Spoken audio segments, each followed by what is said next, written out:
The year you turned 8 lasted forever. Now that same year is gone in a single weekend. And no, you're not losing your mind. Your brain is literally robbing you of time. And you can measure this. Scientists did it in a lab and the result was strange. I'll show you. And the best part is at the end because this whole thing can be reversed. Okay, sit down. I didn't know this either, so we figured it out together. Because seriously, what is going on here? The clock ticks the same. A second is a second for you and for your grandmother. And yet for her, the year flies by in a month. And for a 5-year-old, one summer feels like a whole era. So either clocks are lying, or something is happening inside our heads. The first clue is stupidly simple. Math. You are 5. 1 year is a fifth of your entire life. A whole year is 20% of everything you have ever lived. A huge chunk. Now you are 50. 1 year is a measly 2%. The same winter, the same holidays, but it weighs 10 times less.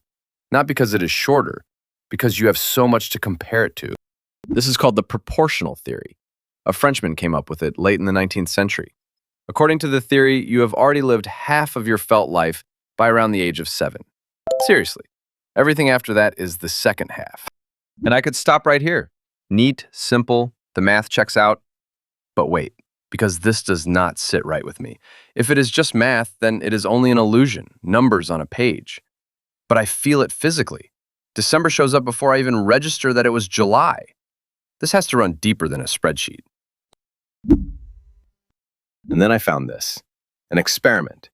You take people and you tell them, count to 120 seconds in your head, 2 minutes, and say stop when you think it is up. No watch, no counting out loud, just your internal counter. Young people, let's say under 30, got it almost perfect. They finished around 115 seconds, almost dead on. Now the older group, 50, 60, 70 and up, they say stop, on average, after 86 seconds. They were convinced 2 full minutes had passed. In reality, it was barely a minute and change. Their internal clock genuinely ticks slower. That is not just talk, that is measured. So when an older person's internal clock says 1 hour, in reality, more time has already passed. The outside world runs faster than the counter in their head. People over 50 underestimate time by about 25% compared to people under 30. A quarter. And it is running the whole time. In the background, across your entire life. And this is the part that got me. Because how the hell did they even measure this? Well, with exactly that stopwatch in your head. Genius in its simplicity. But a slower clock is only one thing. There is a second mechanism, a stronger one. And this one is the real star of the show. Memory. Look, why did summer as a kid last forever? Because everything was the first time. First time at the sea, first bike without the training wheels, first kiss. Every single day stuffed to the brim with new things. Your brain recorded all of it because all of it mattered. Now picture your typical Tuesday as an adult. You get up, same coffee, same route to work, same job, Netflix, sleep, a rerun. Your brain looks at it and goes, already know this, not recording. And you know the worst part? Since it saved nothing, later, when you look back, there is nothing to remember. The month disappears. A blank page. And this is not my theory. Ask any 70-year-old for the most important memories of their life. Most of them will land between 15 and 30 years old. First love, college, first job, moving out, first everything. Scientists call it the reminiscence bump. Your most vivid years are exactly the ones when life was one big first time. There is also an elegant hypothesis that as babies, we move our eyes more often than adults. We catch more frames per second, so time feels slower. Nice, right? But for now, it is just an interesting theory. Nobody has proven it hard. So I am filing it as a fun fact, not a fact.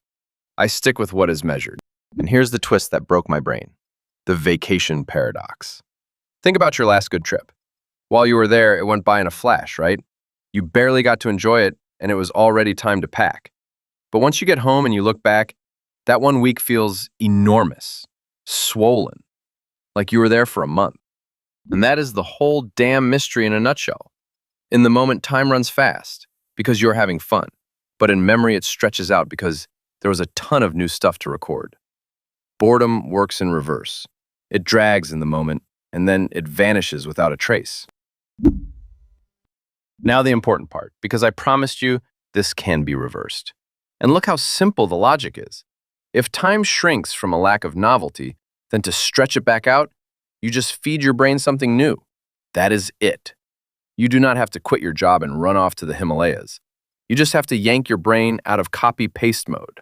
Specifically, take a different route to work. Learn something dumb, juggling, a few chords, whatever. Go somewhere you have never been. It does not have to be far. Take photos. Keep some kind of journal. Anything that forces you to notice the day. Because your brain only records what you actually pay attention to.